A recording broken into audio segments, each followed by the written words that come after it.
Welcome to Portugal. Welcome to Alentejo. Welcome to Portalegre. I'm João Picado. I work for the Escola de Turismo de Hotelaria e Turismo de Portalegre. So it's the Hospitality and the Tourism School of Portalegre. Today we will talk a bit about Alentejo. We will also talk about Portalegre, which is the town where we live and where the school is. And we have 5 guests, 5 participants, and you have a team that will share all our knowledge about the region with you. So my name is João. Then you will meet Lina, who is in charge of the international, everything connected with the international politics of the school. I don't know. Maybe you can help me with the name of that, Lina. Okay, hello everybody. First of all, I am an English teacher, and then obviously I have also this job related with international affairs, mainly that. So I'm like the connection between people from abroad. So it could be Brazil, it could be Spain, it could be US, whatever. Yeah, she's from California. She's saying hi. Hi. and that's it. That's what I do for now. Welcome. Thank you. So then we have Ricardo Dias, who is in charge for all the technical side related with the classes. So Ricardo is an expert of wine, restaurant service, and bar. Welcome, Rosa. Hola from Portugal to California. Hello, lovely Católico. Hi to Philippines.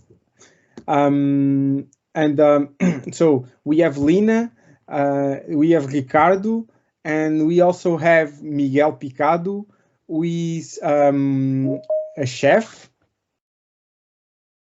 Wait a moment, we are welcoming Gary, who joined us and is also on this class. Welcome to the summer school of the tourism of the schools of tourism of Portugal. The Escola de Hotelaria e Turismo de Portalegre, so the Hospitality and Tourism School of Portalegre, is a member of the network that belongs to the Tourism of Portugal. Is one of the 12 members of school, one of the 12 schools of this network, and it's the only one in Alentejo. So we have the honor to share with you everything we know about Alentejo and the wines, the gastronomy. We also talk a bit about Portalegre. So first of all, I will share a video with you. Sorry. And we will talk a bit about this video is just important because we will introduce the issue, and we will talk a bit about Alentejo. Just give me a moment, please. Okay. There's no sound. So, as you see on this map, you are not sharing the screen, sorry. Sorry. I forgot. Now, are you? Now, yes. Yeah. No sound, but at least you can see the presentation. So, as you see, Alentejo, this dark blue rectangle is Portugal, I don't know if any of you ever come to Portugal. This is Portugal, and the green area is Alentejo. As you see, is the largest region, the biggest region of the country. It's like 1/3 of the country, but it's also the least populated region in Portugal. Alentejo, it's very curious because it means beyond Tejo. So Tejo is a river which is born in Spain and ends up in the Atlantic Ocean close to Lisbon. And you always, when you talk about history and history of Portugal, usually people have a perspective from the north to the south. Why is that?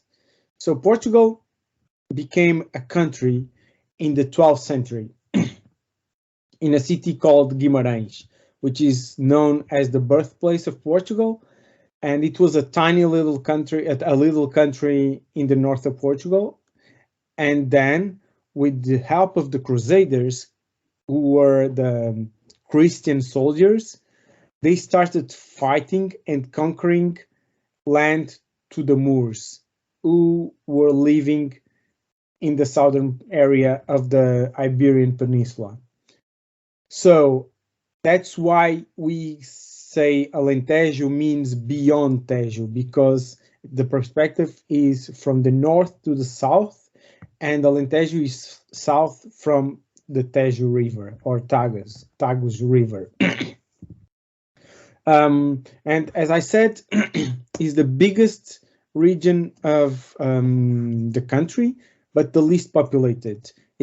So we represent in area 1/3 of the country, but we only have 5% of the population.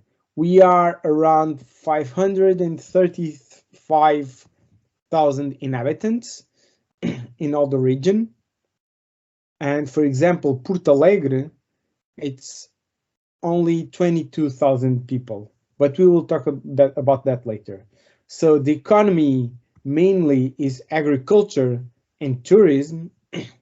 And about agriculture, we can say that we produce cattle, especially cows and sheep, wine, which is very big, olive oil, and cork. Then something that probably you already have heard about is Alqueva, the biggest artificial lake in Europe. It only exists since the beginning of the 21st century. So Alentejo is well known because it's a very dried area, a very dried region. But now we have water because we have an artificial lake. We built a dam and we have water now. What did this lake do to the region? It introduced a lot of changes in the economy of the region. Before of that, we could produce wine, but probably not as much as we do nowadays. We could produce cereals, but now we can produce more olive trees, more plantations that need more water. Actually, we also send water to another regions like the peninsula of Setúbal, which is south from Lisbon, because there they have a lot of rice plantations or cultures. And the Alqueva region, the Alqueva Lake also improved the tourism in that area. Nowadays, in that lake, we have some beaches, we have more boutique hotels or bed and breakfasts, we have tourist operators that do like boat trips in the lake. And then I would like to talk a bit about cork. Cork is something very important for us and also for wine lovers, for example, because there are a lot of wines that use cork stoppers. And Portugal is the biggest cork producer in the world.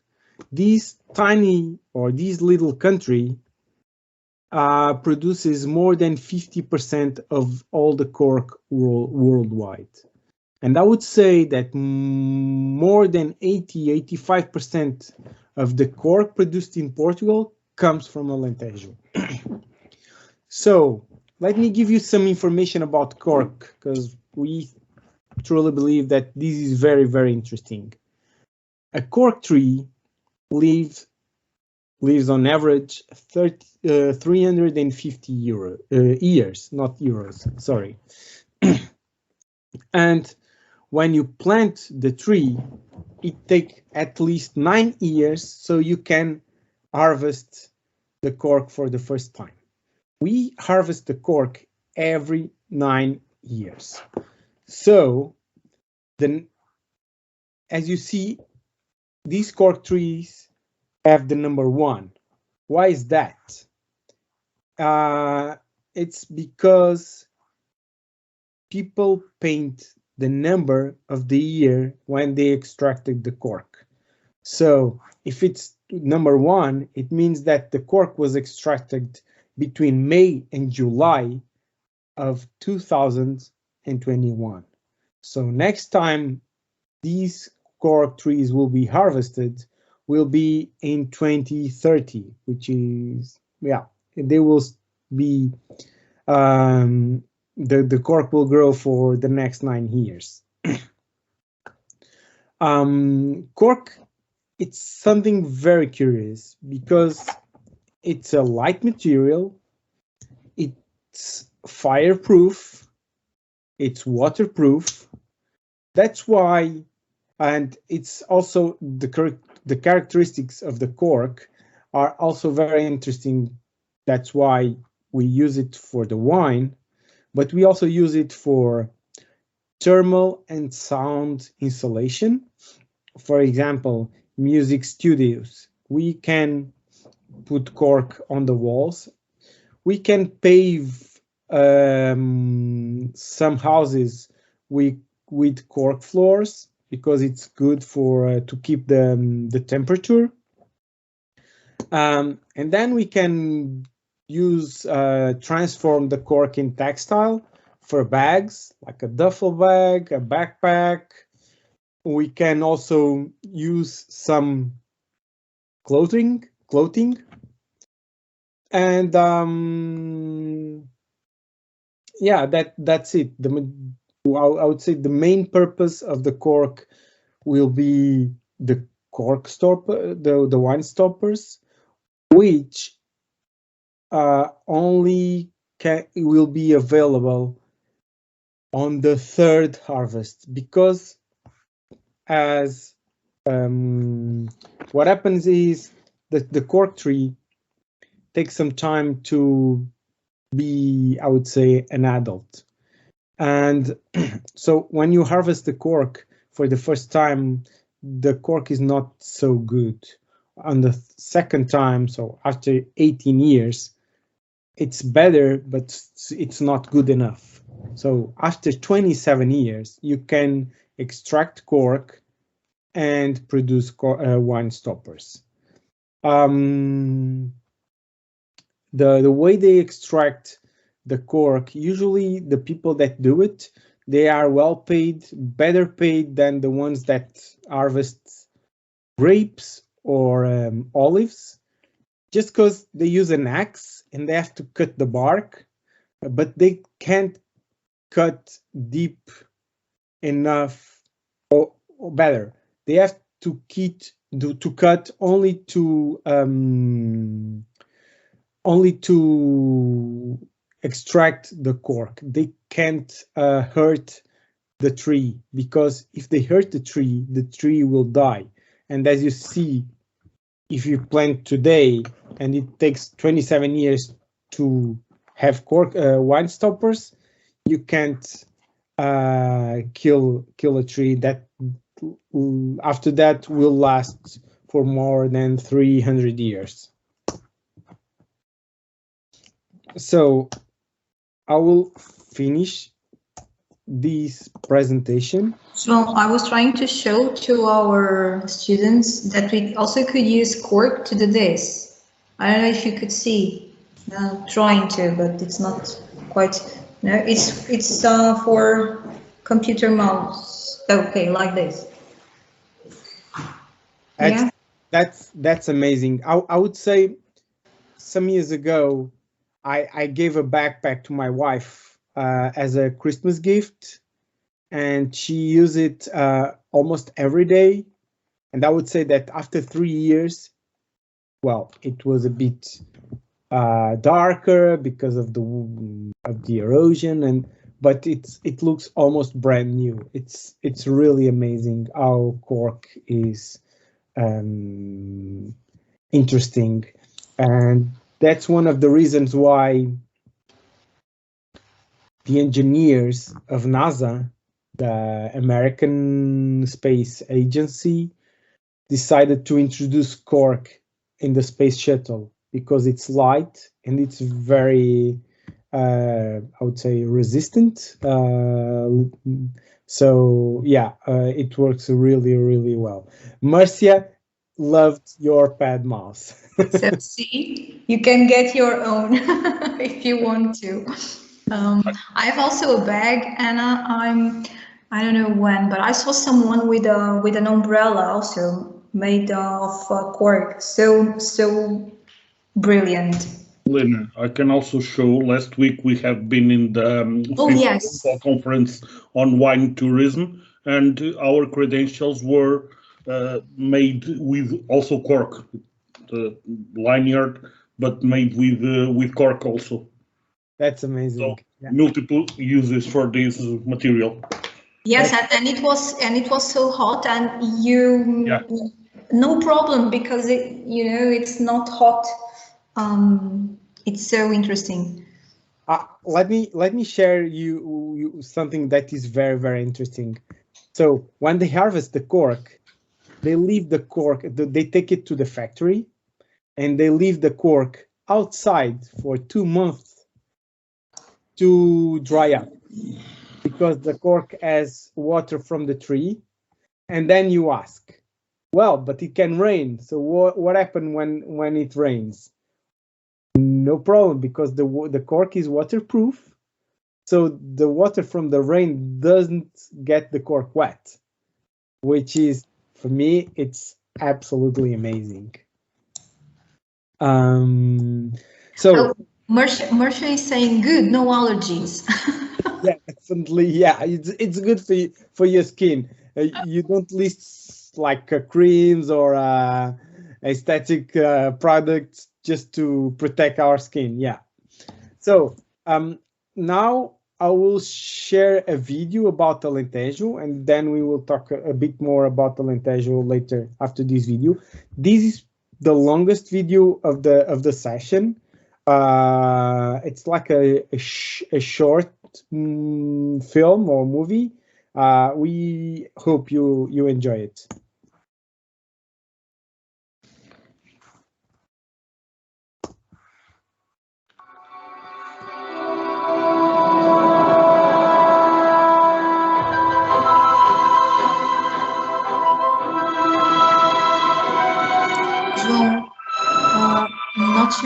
Not sharing. At least I cannot see. It's true. I'm not sharing. Sorry. Now you are. Now you are.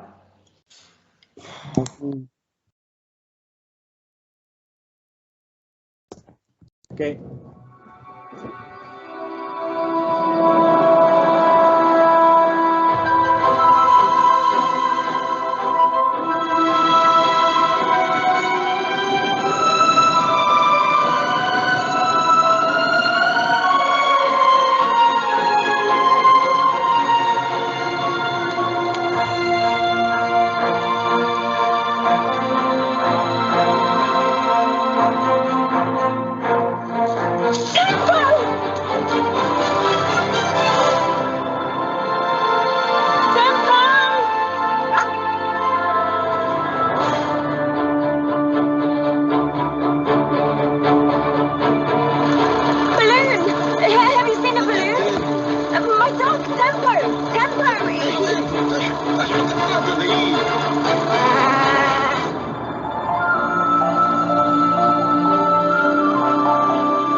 So, as you see, I hope you enjoyed it. The slogan of these video is Alentejo, tempo para ser feliz, which means time to be happy. And yeah, people in Alentejo, it's very curious. Like here in Portugal, people from Alentejo are known as laid back, slow, keep things cool, enjoying. Sometimes in not such a positive meaning, like some lazy, but I would prefer the term laid back, because yeah, here we usually say that we have time to enjoy, to live, to be with friends, to have our experiences. And as you see, Alentejo in this short movie, it's like 6 minutes. This is Alentejo. You have the beaches, probably some of the best beaches in Europe, which are really amazing. Then you have flatlands. You have some, not a lot, and all of them are not big, mountains. Actually, in Portalegre, we live in the only proper mountain in Alentejo, because the next one, we have a very short one near Évora, between Évora and Estremoz, and then we have another one that is the border between Alentejo and the Algarve, which is the southern region of Portugal. And Alentejo, it's like, it's history, it's architecture. You can see a lot of castles and fortresses that were built in the last 1,000 years. As I said, Portugal is an independent country since the 12th century, and you have walls that were built on that time. Then you also have walls that were built in the 16th, 17th century in Elvas, which is World Heritage. Évora, you have a Roman temple, the biggest of the Iberian Peninsula, that was built like 2,000 years ago. And it's Évora is also World Heritage. By the way, the Roman temple is so big that represents how important that town was on that time. Since it was not, it was quite recently that people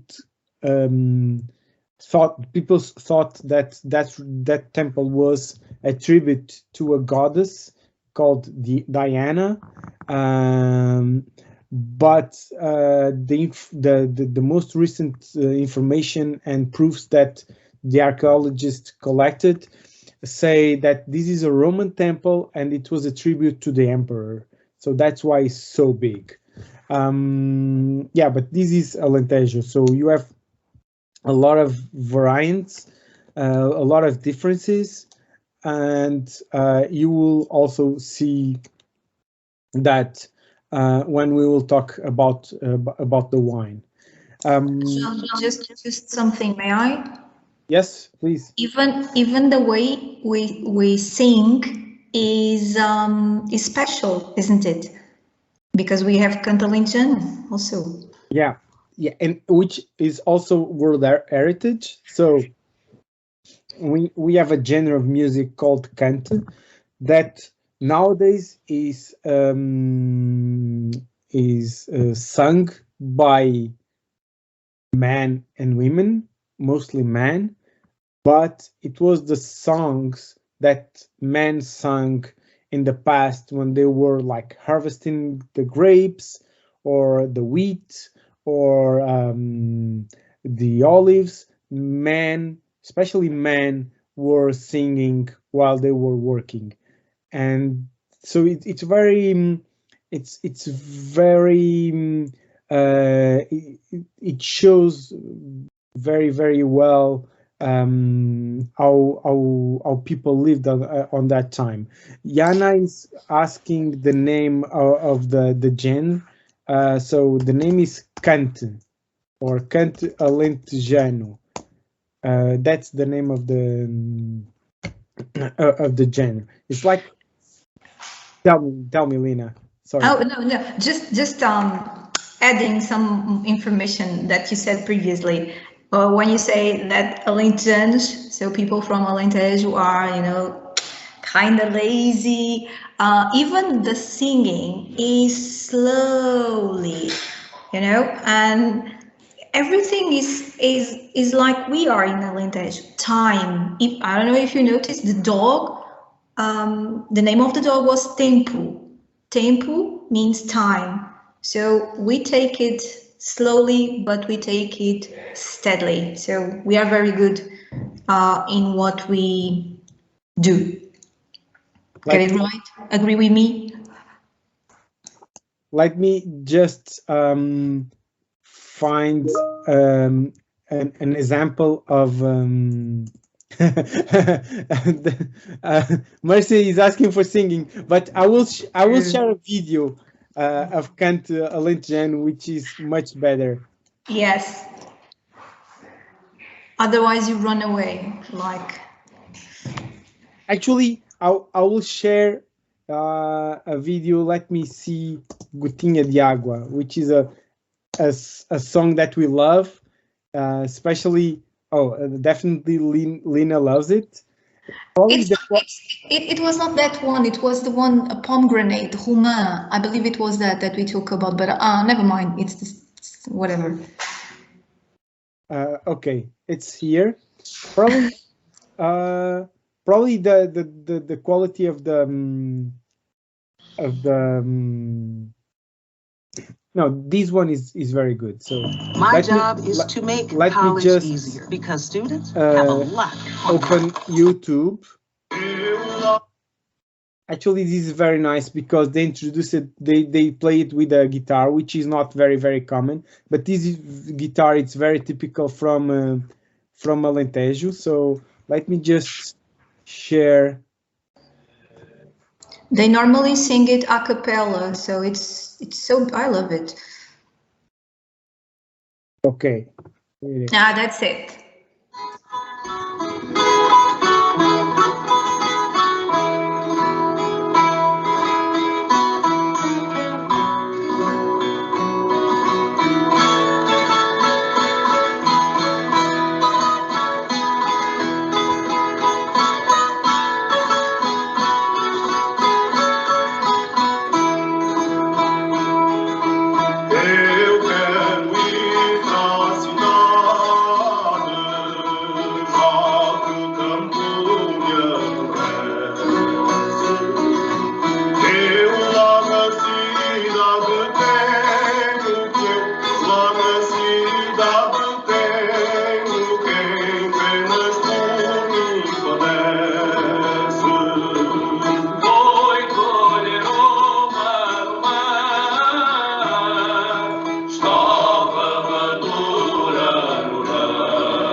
this is Canto Alentejano.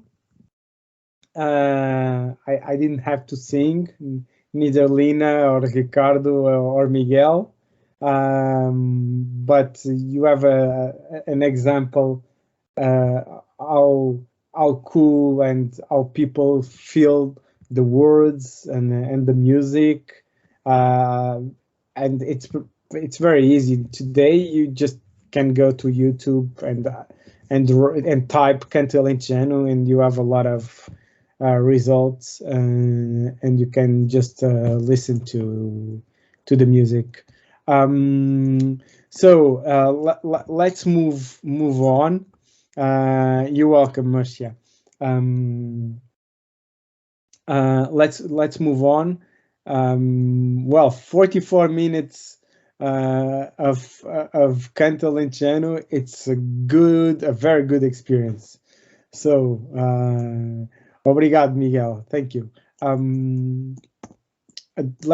So, as I said before, we live in Alentejo, the biggest region of the country, and also the least populated. But we also live in Portalegre. I would say, so we have the capital of Portugal is Lisbon, and then we have what we would say district capitals or something like that. In Alentejo, we have 3. The biggest one is Évora. It's in Alentejo Central. It's in the center of Alentejo.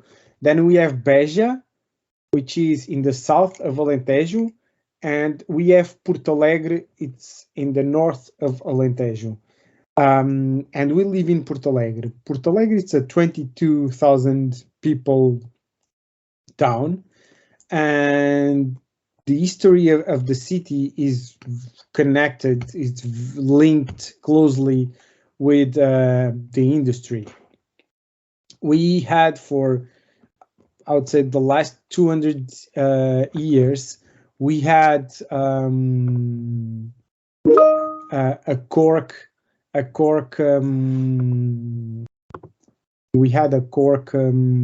factory here, which was the biggest company in town.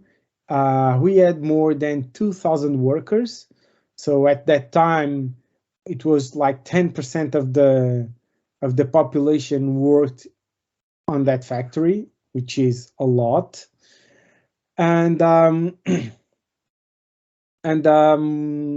but nowadays the town is more connected with public services, agriculture, a bit of tourism, and we have a great and a very special school, which is Escola de Hotelaria e Turismo de Portalegre. So it's the Hospitality and Tourism School of Portalegre, where we teach people, it's like vocational education or technical education. It's like we give classes of cooking, restaurant service, also hospitality. It's very interesting. And we are helping the tourism to develop in Portugal. I would share with you a video about. We have a question in chat asking about if cork is native to Portugal, and when the first recorded historical reference to cork, and if it's pre-Roman or part of the Romanization. I can answer part of this. I don't know all the answers, at least by heart, but in Portugal, we have, it's natural that we have cork. It's native from Portugal, but it's not exclusive from Portugal. You can find cork in other countries in Europe, in Spain, in France, and southern Italy, and in north of Africa. Also, there is a lot of cork. Morocco, Algeria, Tunis, they have also cork. So it's native from Portugal also, It did not bring to Portugal by the Romans. It existed pre-Roman occupation. And what was the other part of the question? The first recorded historical reference. I can't answer this question, but it was a long time ago. They have found that the exterior part from the tree could be cut and used for many uses. Like João said earlier, it is waterproof, so since the beginning they found many uses from these, and it was used to serve water, to drink from it, make it a kind of a glass to drink water. It's very traditional artisanal piece in Alentejo, but I don't really know when it was the first time cork was used in Portugal. I don't know if any of my colleagues can answer this question, but I don't really know. I would say that for wine, I would say that it's a kind of recent use, just because it's like the last 250 or 300 years, or yeah, something like that. And I say recent because at the time of the Romans, they produced wine in amphoras, like what we call talla, which is like big clay pots, and they shuttle the wine on that clay pots to Rome. So they didn't use cork, or actually maybe only natural cork, but within the industrialization of the economy, so 18th century more or less, they started cooking the cork, I would say. What do I mean with that? So what they do, it's like when you harvest the bark, when you harvest the cork, the shape of the cork is round.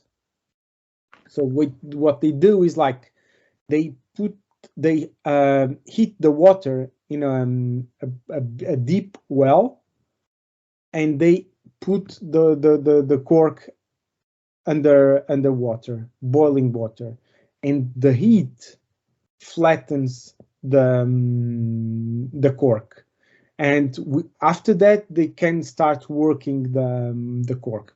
Because, for example, I would say the cork, the wine stoppers are very natural, because it's only boiled water, boiled cork, and then so it's almost natural, like it's almost raw, I would say.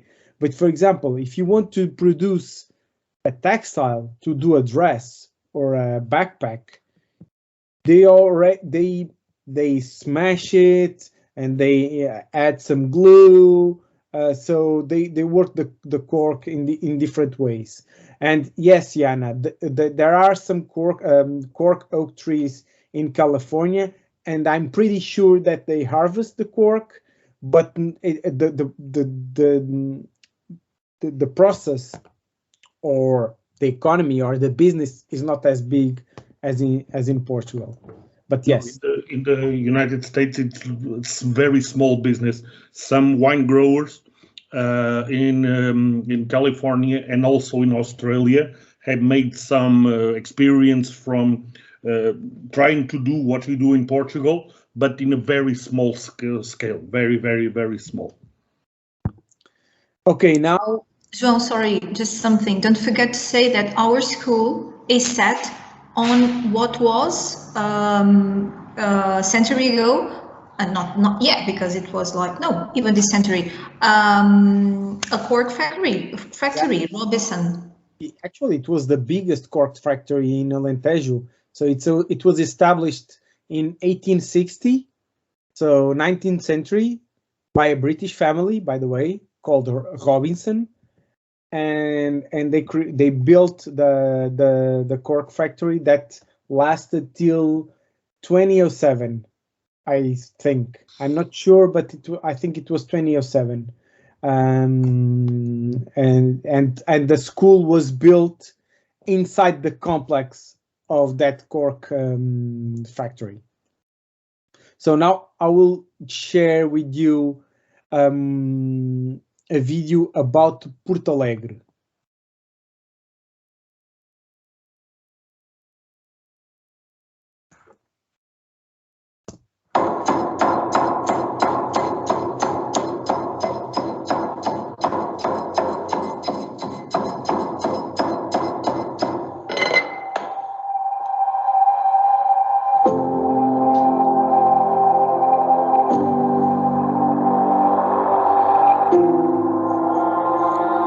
Sim, somos Alentejo. Desse que nos dá o espaço para sabermos quem somos.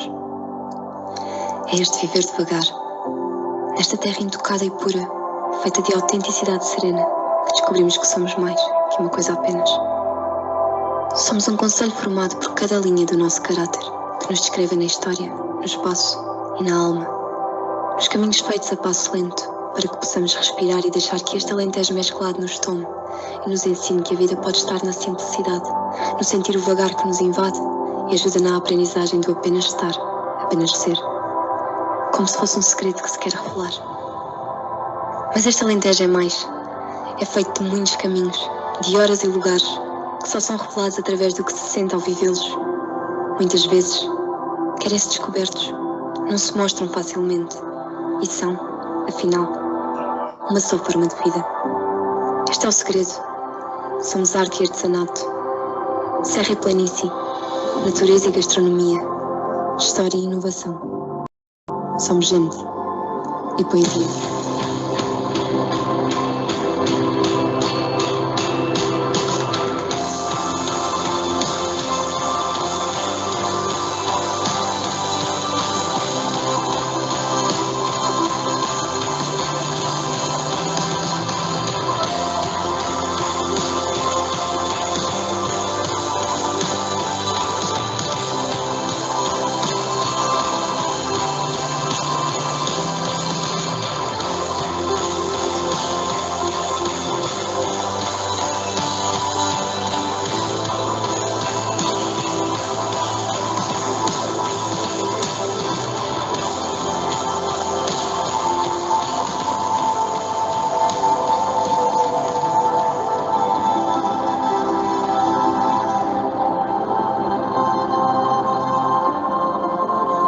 Alentejo que se mostra e vai mais longe. Entre a serra adentro tem arte régia em si. Cada linha de descoberta, um sentido. E nesse sentir, uma verdade que nasce dentro de cada um. Uma surpresa que se transforma em razão. Só somos quando sentimos. Só sentimos quando vemos devagar. Não é solidão. É poesia.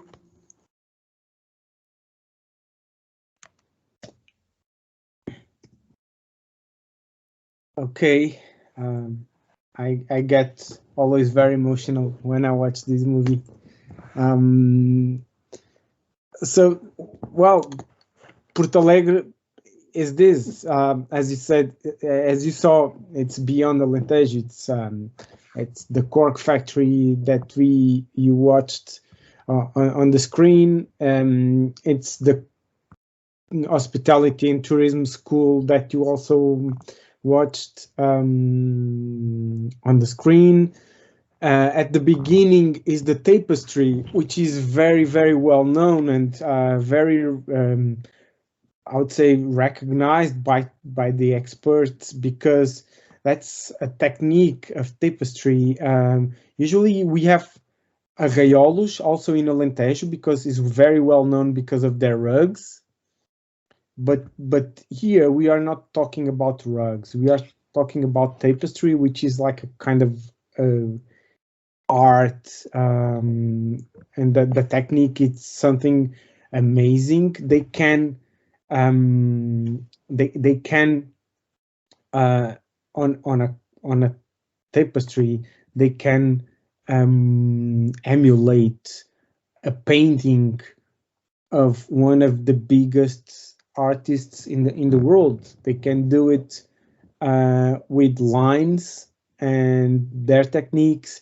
they can do, I would say, Leonardo da Vinci, Portuguese painters. It's very, very impressive.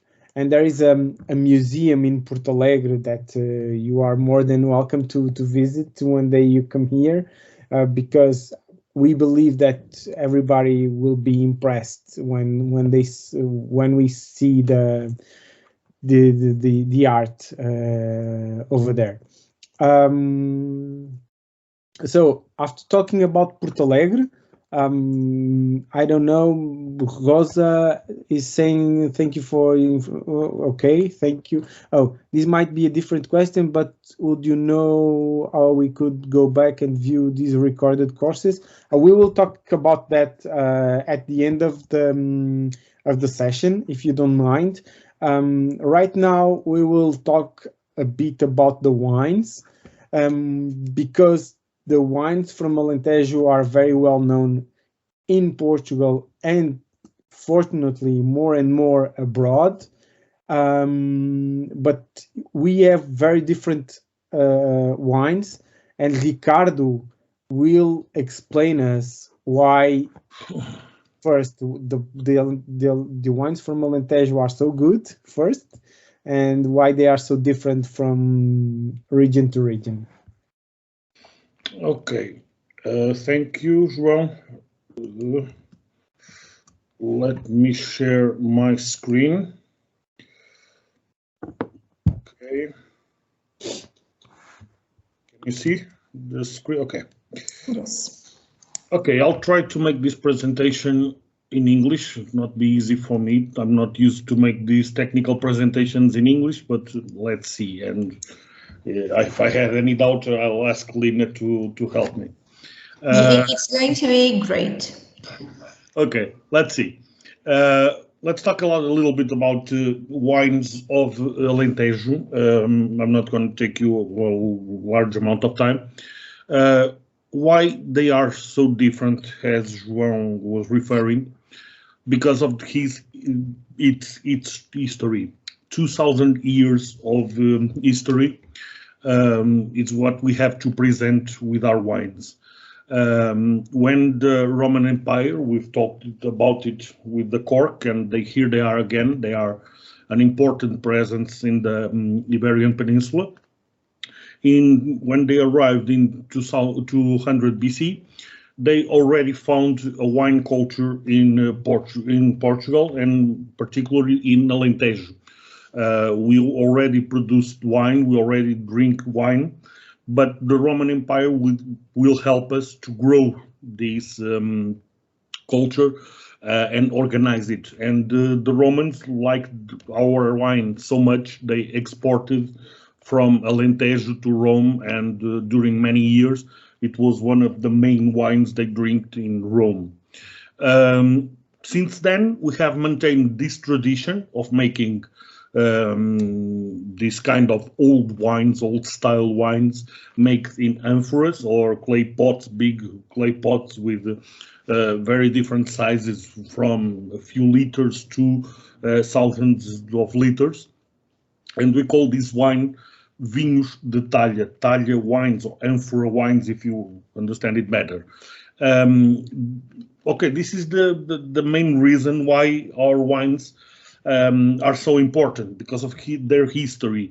We've been making it for a long time. I think I stopped sharing, right? Okay, let's go again. And here we are. I'm going to show you about these amphora wines. I'm going to show you a small video. I tried to find a video with English audio, but they are not very good. And I found this one from a big company, a big winery in Alentejo. It's not in Portuguese, in English, but it's subtitled in English, so I think you'll understand it. Let's.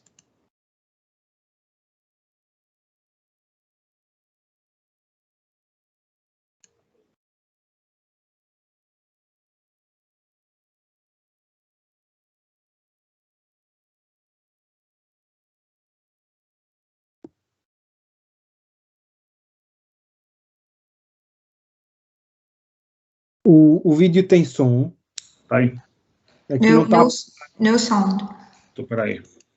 Sorry, I think I will share it with sound. Yes. Okay, yeah.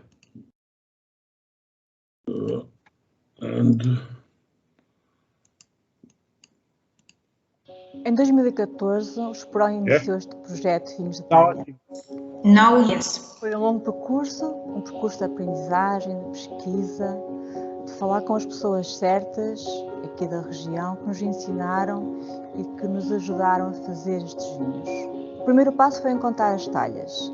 Talhas antigas que trouxemos para a adega, que recuperamos.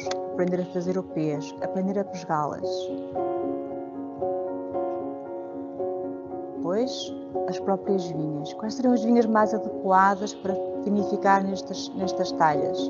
Concluímos que o que nós pretendíamos mesmo mostrar são as vinhas centenárias da Granja Amareleja.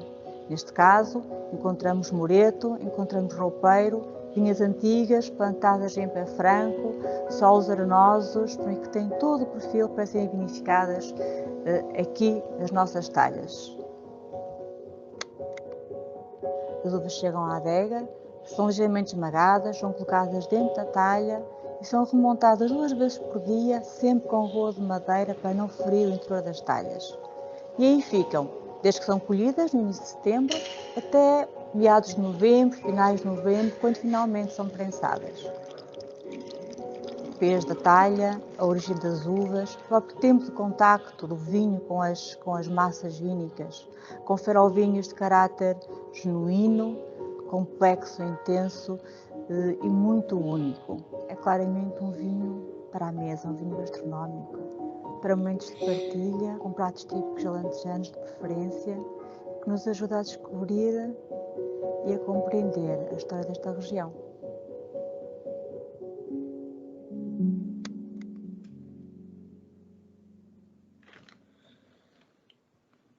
Okay, this is a small example of how the history makes part of our wines and why they are so important. And next I will show you, let me share it again. Okay. Here you can see that we still respect our history, our traditional way of making.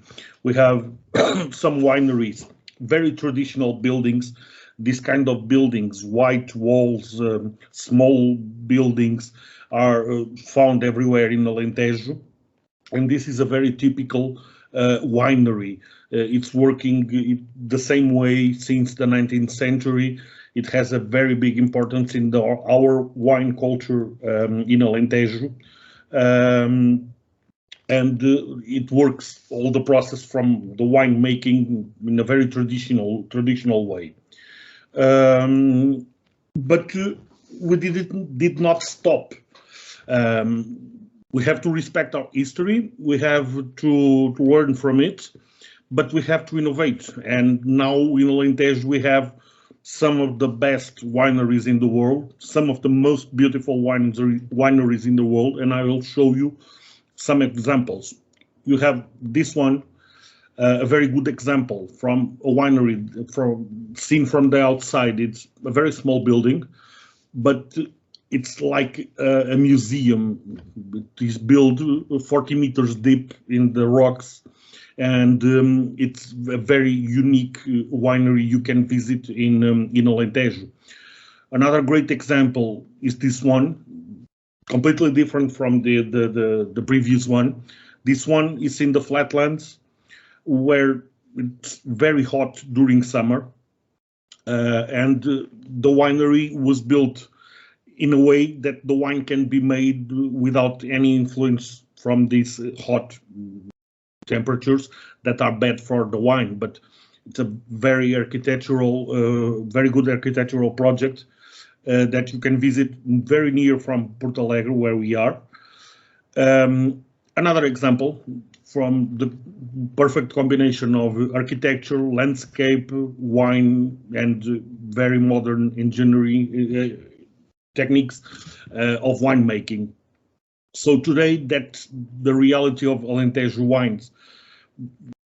Very good spaces to work, very beautiful places, and there is a preoccupation to combine all these factors in one building. This is Alentejo wines, or wine region. The main region is very big. It's 1/3 of the wine exploration from Portugal, all of Portugal. But we have a few smaller sections into the main section that produces high quality wines, very different from each other. And this is why Alentejo wines are so unique. We talk about Alentejo wines, but we can do a workshop of any individual region that you can see over there. And each one, it has its own different techniques, their own different temperatures, their own different wind conditions, and they produce very different wines. And the why is explained here. In Portugal, we have 3 main factors that will influence the winemaking. Our location, it's perfect in temperature conditions and weather conditions in general. And we have 3 main influence: the Mediterranean climate, the Atlantic influence, and the continental influence that combined create very unique wines. It's not possible to replicate what we have in Portugal in other areas of the globe. We have mountains, we have flatlands, we have many hours of sun in Alentejo. You can see in that second map from the left that we have more than 3,000 hours of sunlight during the year. And we have very good conditions with temperatures, very high temperatures during the summer, as you can see in the last map, and not very low temperatures during the winter. So they are all these factors combined make perfect conditions for our perfect wines. And with these conditions, we produce mainly 2 kinds of wine: red wine, white wine. Obviously, we do sweet wines, dry wines, sparkling wines, but this is our main production. And then we have a red wine with a ruby color, intense aromas of ripe red fruit. They are wines slightly astringent, but they acquire complexity and they turn better with age, we say like that. The white wines are very aromatic, fresh, and they result of association of different grape varieties. This is one of the main reasons our wines are different. We use these are the main wine varieties we use in Alentejo, and our technique is very different from the new world countries of wine like Brazil, Argentina, Chile, the United States, Australia. In these countries, they do also a lot of wine, but they choose the best wine variety and they use it to produce one variety of wine. For us in Portugal, in Alentejo, we do it like a chemistry. We try to mix the best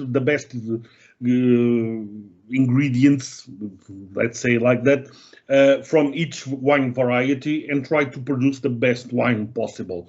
So it's like a science. Well, it's really a science, and that's why our Portuguese wines are so different, mainly in Alentejo. You will find, I'll give you some different numbers so you can have an idea the importance of wine in Alentejo. this year we will produce 120 million liters, also divided by 263 producers.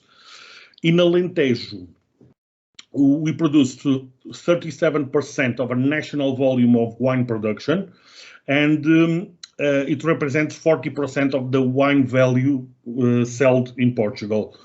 And the main reason why everybody likes our wines, it's because they're cheap. They are very good, and also they are cheap.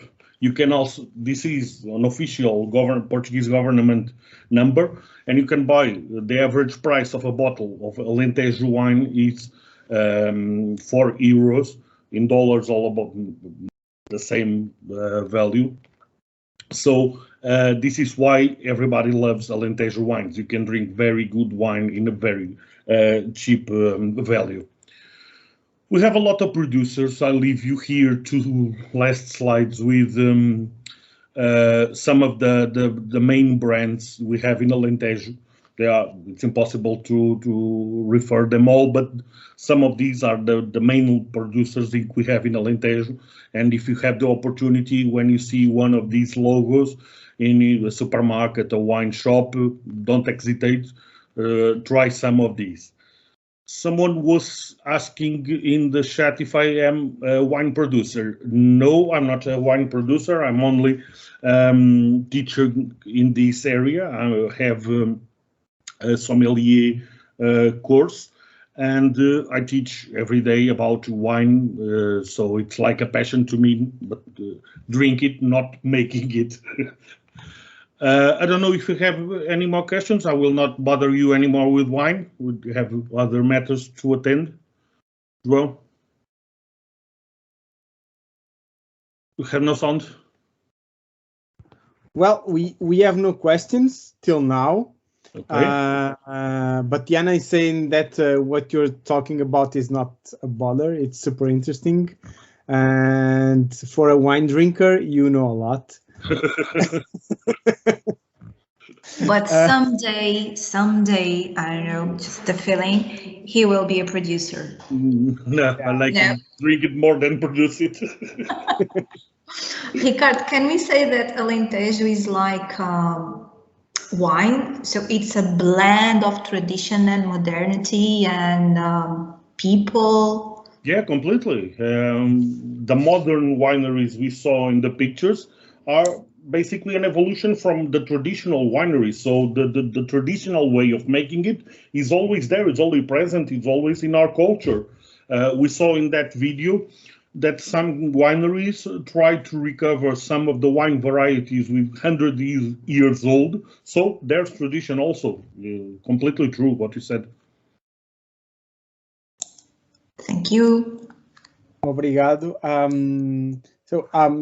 Let's move on. We already talked a bit about the region, Alentejo, Portalegre, the town, the wines of Alentejo.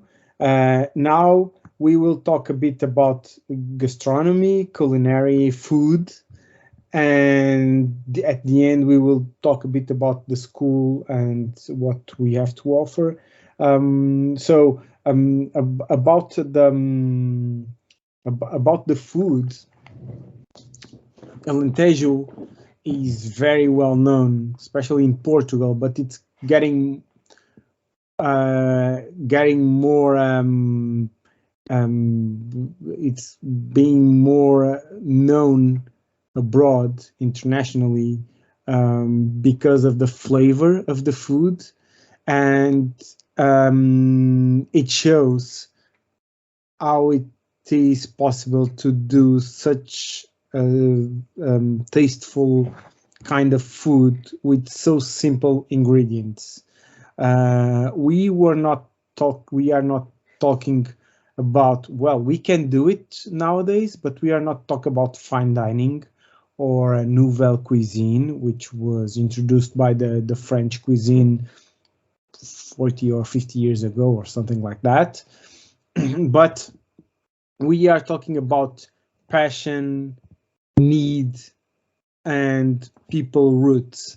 I would introduce again Miguel, who is one of our chefs in the school, and he will talk a bit about the food of Alentejo. Please, Miguel, go on. Comfort food, yes? Comfort, Hi. like family, people. Yes, Miguel, sorry. Yeah, I do like to cook both types of food and of gastronomy. I mean, I like to cook the comfort for family, like a pot where you make onions, garlic, olive oil, some herbs, make a stew with some potatoes, rice, whatever you want for garnish, and all together around the table. Ricardo brings some bottles of wine, and we talk too much, and we eat. And then we sing, you know, and then we sing. Yeah. We can do it all over the world. The whole scenario. And you are truly Alentejo with this. Yeah. Yeah. Kind of for singing. I prefer the part of cooking, not singing. Anyway, yeah, I think that's the Alentejo meaning. It's comfort food, great wine, landscapes. We've got everything. We are so we are really how do you say not special, blessed. Yeah, we are really blessed. Thank you. So Alentejo is nowadays it is not, but like 50 years, 100 years ago was really poor region, and we don't have that much food. Like the fish, it's only on the coast, and we had to cook whatever we got in our houses, which was the wheat, so to make the bread, olive oil, olives, some meat. I mean, the chorizo, the smoked meats, and less fish, which is codfish, the salted one. I think people here already tried. If not, you should try it. And homework. How do you say? Homework. Say again? Homework. So people in the summer school have to try dried codfish as a homework. Yana is asking about lamb. Lamb is also lamb. It is special in the times of April, in the Easter. We used to kill the lamb and do whatever the lamb got. I think the pork meat got maybe 99% we can use from the pork, and the lamb also we can do a lot of things. 2 or 3 months ago, I tried like lamb chorizo, which is not used to see. Yeah, and the lamb, it's also. Say again? I would say that we eat everything from the lamb, but the wool. But the what? The wool. A lamb. Yeah. Yeah. That's for cover in the winter. Yeah, and we've got the Lina help me with the cação, which dogfish. Is dogfish. Is dogfish, yeah? Yeah. Woo. In some people try to say a little shark. Shark, yes. Yeah, shark. Yeah. Because I believe they are the same species. You know, they are all sharks, smaller or bigger. Yeah, it's a type of kind of shark, and that was one of the fish who came to Alentejo, because they used to put a lot of vinegar for to conserve the fish, and when arrived was like a bit smelly, not that fresh fish you like to smell, and that flavor. And we used to make a soup which we call alhada de cação, or sopa de cação, which is a dogfish soup.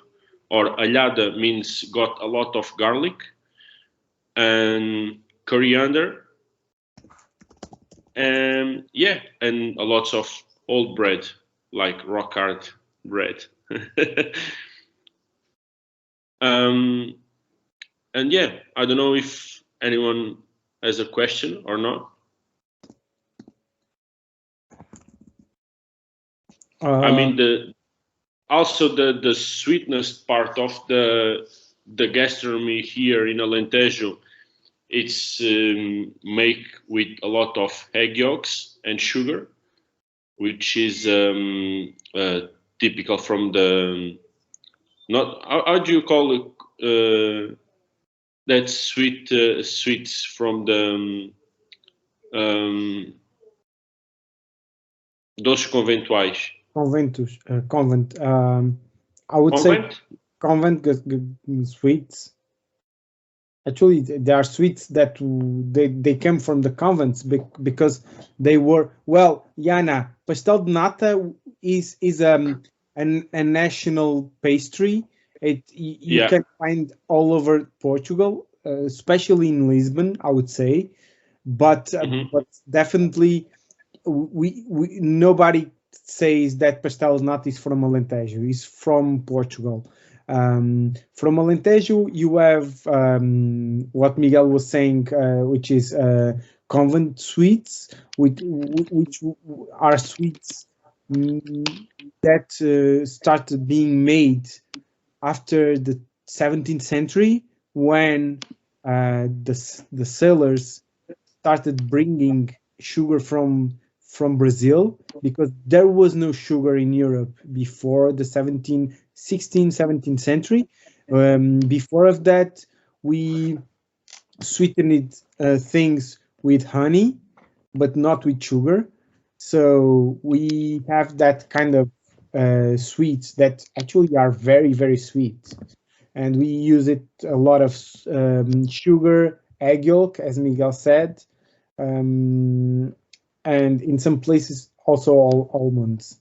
And we also have some more sweets like bulema, right, Miguel? Which is a kind of... Yeah, I was trying to put a picture of bulema here. But okay. While you find it, I'm not. It's a kind of a sweet bread. It's made of a similar dough of the bread dough, but then instead of adding salt, they add sugar, cinnamon, and in some places they also add apple, and is really, really good.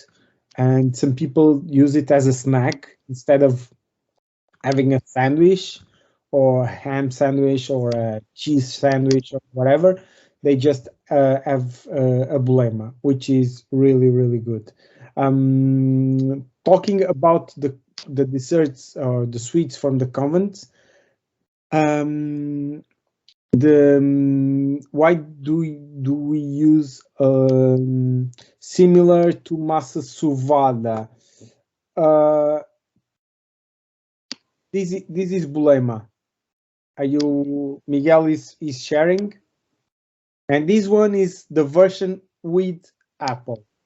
Without apple, you take it off the apple, and you have it's very, very good because it's juicy.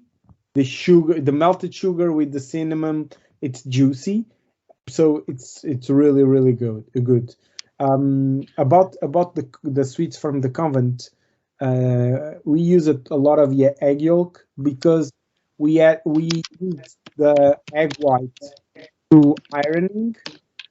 We added egg white also to the wines in the amphoras, and also to keep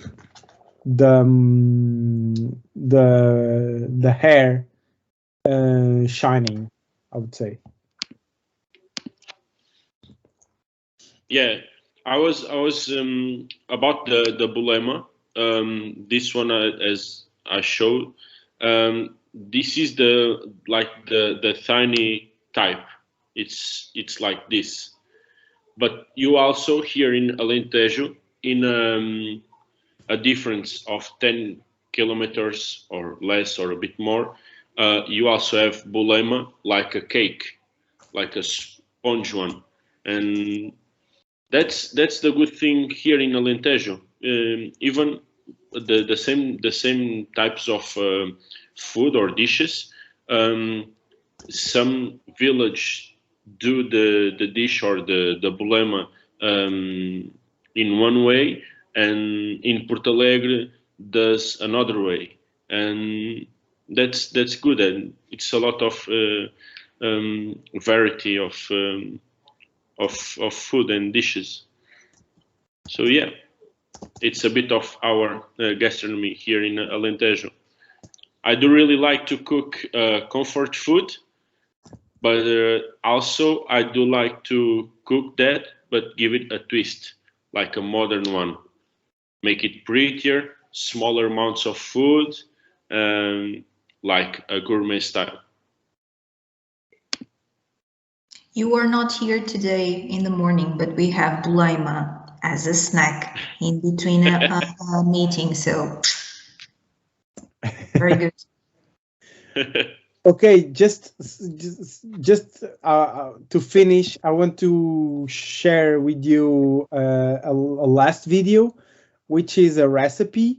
It's a recipe of a sorda alentejana, which is probably the simplest recipe in the world, not in Alentejo, in the world.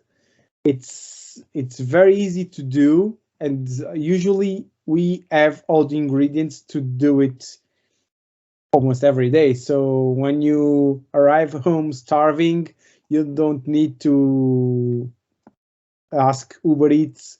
You can just do an assorda, which is probably healthier and cheaper and with much more flavor. So Yana is asking to type the word of bulema. Oh, see, she's she's listening, because she wrote bulema because we in Alentejo we have an accent. That's so so we don't say the I, so we say bulema instead of bulema. When we write it with an I. When we say it without bulema. So brilliant, good. And if you want, just please subscribe the channel of the Escola de Turismo, the YouTube channel, because the recipe that you will see, it's available there. But next year we will start doing some more videos, and maybe we can do a video of the bulema recipe. So let me just share the video, please.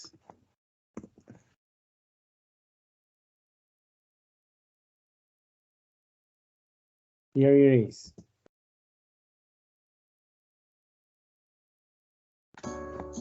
Hoje vamos fazer a sorda tradicional alentejana. Vamos começar por picar um alho. Pico já os coentros. Sim, podemos picar também os coentros.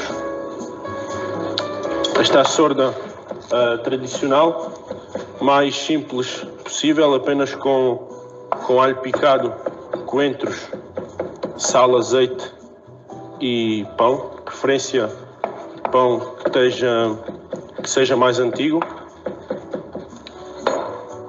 Para esta receita vamos utilizar aqui um pouco do alho picado, dos coentros.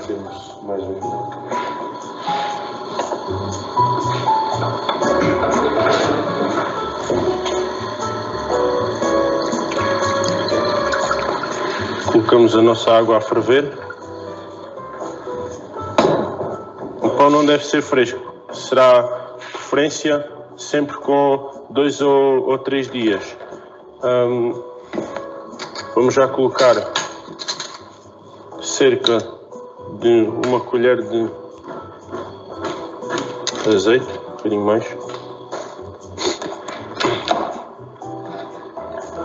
Esta receita tem novas variações. Poderíamos ter uma açorda de bacalhau e aqui poderíamos também utilizar os mesmos ingredientes que temos nesta receita, mas com bacalhau. Também muito conhecida com ovo escalfado. Esta receita para 4 pessoas utilizaríamos cerca de 2 a 3 dentes de alho picados, meio quilo de pão, aproximadamente 2 litros de água, sal a gosto e à volta de 100 mililitros de azeite.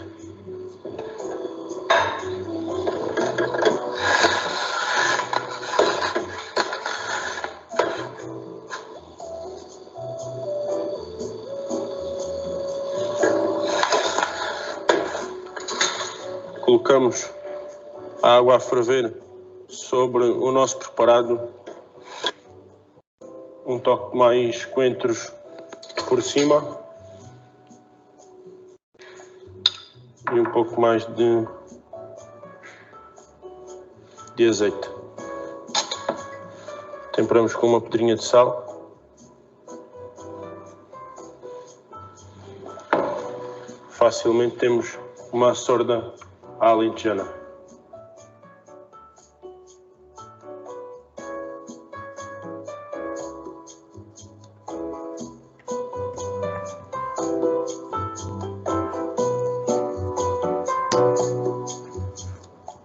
Lina. Yes. Just we go.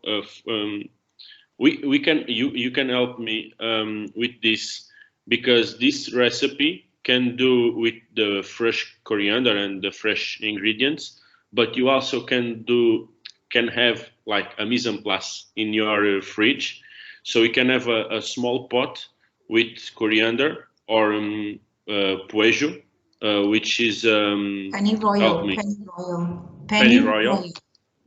It's penny like a royal, pesto. Yeah.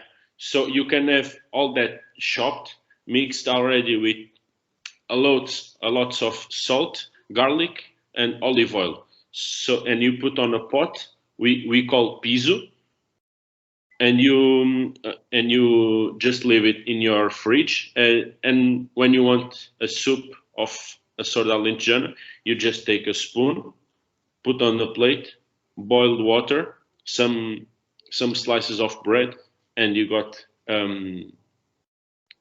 a dish ready.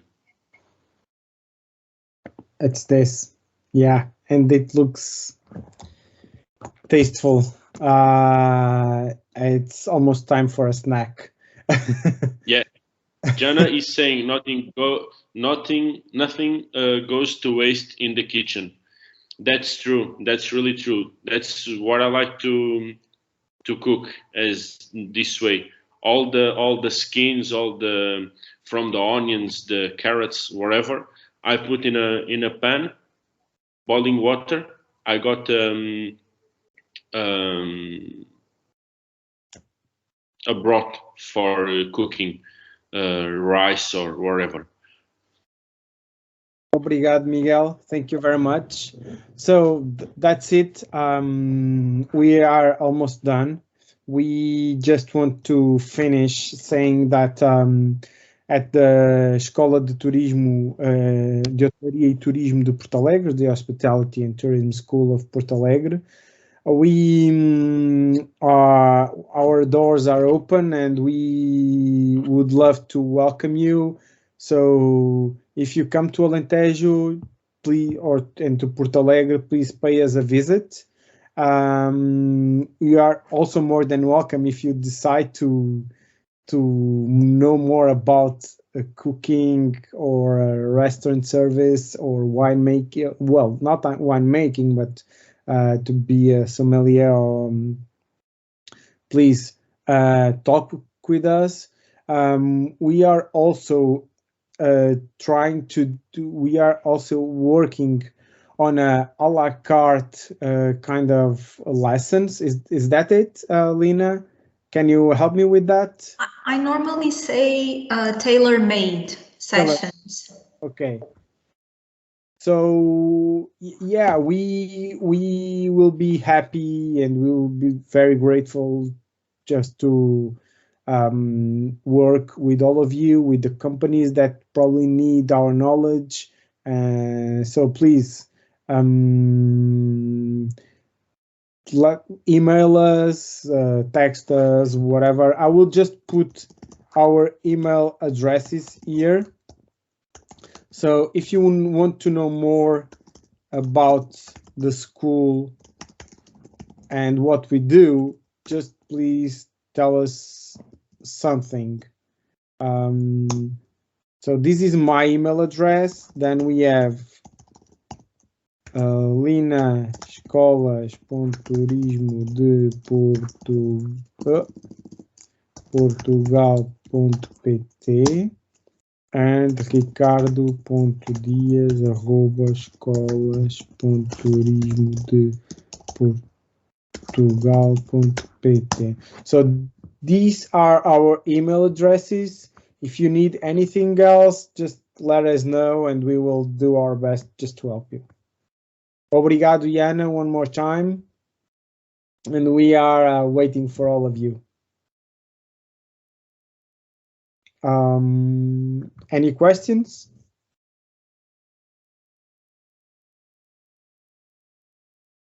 Obrigado, Márcia.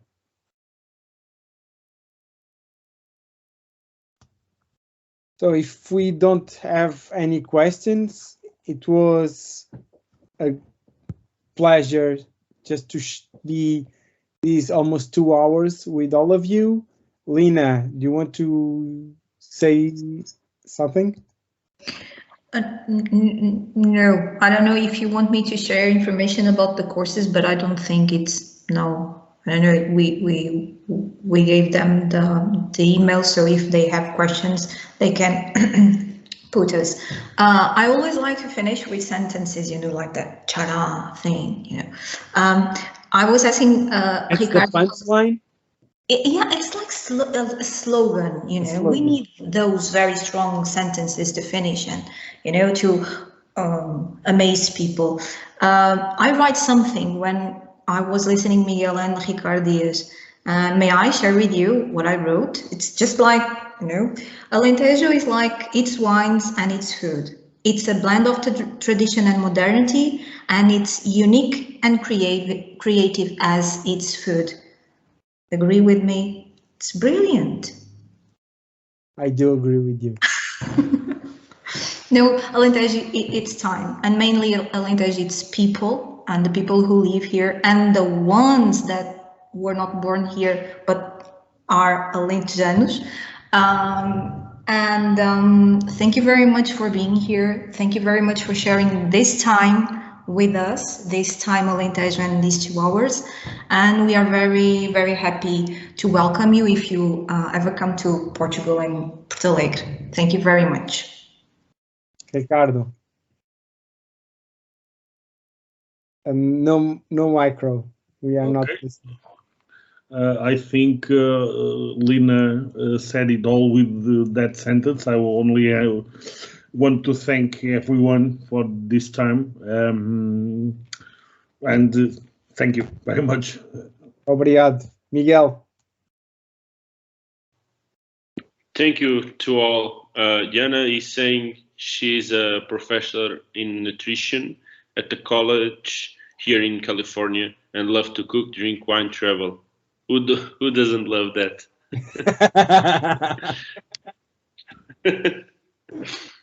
Thank you very much. Thank you very much for all. Anything you need, just let us know and question wherever you want. Bye-bye. Thank you very much. Thank you. See you. And oh, by the way, tomorrow session, the closing session, they will do only one. It will be the School of Algarve in the south of Portugal, and it will be English and Portuguese session, and it will be at 1:30 p.m. only. There's no session at 4 p.m. That's only one session, 1:30 p.m. local time. Okay? Thank you very much and all the best. Bye. Bye. Bye-bye. Bye-bye. Cheerio.